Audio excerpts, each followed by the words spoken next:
Hukum kurban 1 ekor kambing untuk sekeluarga. Seekor kambing cukup untuk kurban 1 keluarga, pahalanya mencakup seluruh anggota keluarga meskipun jumlahnya banyak, baik yang masih hidup maupun yang sudah meninggal.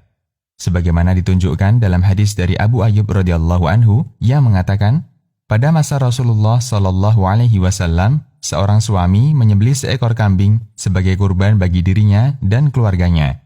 Hadis riwayat Tirmidzi. Oleh karena itu, tidak selayaknya seseorang mengkhususkan kurban untuk salah satu anggota keluarganya tertentu. Misalnya, kurban tahun ini untuk bapaknya, tahun depan untuk ibunya, tahun berikutnya untuk anak pertama, dan seterusnya. Sesungguhnya, karunia dan kemurahan Allah sangat luas, maka tidak perlu dibatasi. Bahkan Nabi Shallallahu alaihi wasallam berkurban untuk dirinya dan seluruh umatnya. Suatu ketika Rasulullah hendak menyembelih kambing kurban. Sebelum menyembelih, Rasulullah mengatakan, "Ya Allah, ini kurban dariku dan dari umatku yang tidak berkurban." Hadis riwayat Abu Daud, Al-Hakim, dan disahihkan Al-Albani. Berdasarkan hadis ini, Syekh Ali bin Hasan Al-Halabi mengatakan, kaum muslimin yang tidak mampu berkurban mendapatkan pahala sebagaimana orang berkurban dari umat Nabi Shallallahu alaihi wasallam. Ahkamul Aidain. Adapun yang dimaksud, kambing hanya boleh untuk 1 orang, sapi untuk 7 orang, dan onta 10 orang adalah biaya pengadaannya. Biaya pengadaan kambing hanya boleh dari 1 orang. Biaya pengadaan sapi hanya boleh dari maksimal 7 orang, dan kurban unta hanya boleh dari maksimal 10 orang. Allahu a'lam. Batasan anggota keluarga yang tercakup dalam pahala berkurban. Siapa saja anggota keluarga yang tercakup dalam kegiatan berkurban seekor kambing? Ulama berselisih pendapat tentang batasan anggota keluarga yang mencukupi 1 hewan kurban. Pertama, masih dianggap anggota keluarga jika terpenuhi 3 hal. Tinggal bersama, ada hubungan kekerabatan, dan sahibul kurban menanggung nafkah semuanya.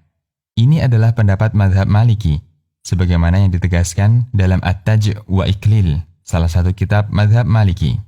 Kedua, semua orang yang berhak mendapatkan nafkah sahibul kurban.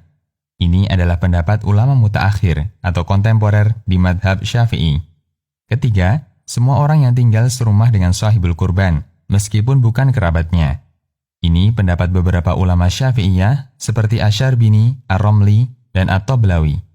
Imam Ar-Ramli ditanya, apakah bisa dilaksanakan ibadah kurban untuk sekelompok orang yang tinggal dalam satu rumah, meskipun tidak ada hubungan kekerabatan di antara mereka? Ia menjawab, ya, bisa dilaksanakan. Fatwa Ar-Ramli. Sementara Al-Haytami mengomentari fatwa Ar-Ramli dengan mengatakan, mungkin maksudnya adalah kerabatnya, baik laki-laki maupun perempuan. Bisa juga yang dimaksud dengan Ahlul Bait atau keluarga di sini adalah semua orang yang mendapatkan nafkah dari 1 orang, meskipun ada orang yang aslinya tidak wajib dinafkahi. Sementara perkataan sahabat Abu Ayyub, seorang suami menyembelih seekor kambing sebagai kurban bagi dirinya dan keluarganya, memungkinkan untuk dipahami dengan 2 makna tersebut. Bisa juga dipahami sebagaimana zahir hadis, yaitu setiap orang yang tinggal dalam satu rumah, interaksi mereka jadi satu, meskipun tidak ada hubungan kekerabatan. Ini merupakan pendapat sebagian ulama, akan tetapi terlalu jauh dari kebenaran. Tuhfatul Muhtaj. Kesimpulannya, sebatas tinggal dalam satu rumah, tidak bisa dikatakan sebagai ahli bait atau keluarga. Batasan yang mungkin lebih tepat adalah batasan yang diberikan ulama madhab Maliki. Sekelompok orang bisa tercakup ahlul bait atau keluarga kurban jika terpenuhi 3 syarat. Tinggal bersama, ada hubungan kekerabatan, dan tanggungan nafkah mereka sama dari kepala keluarga. Demikian, Allahu a'lam.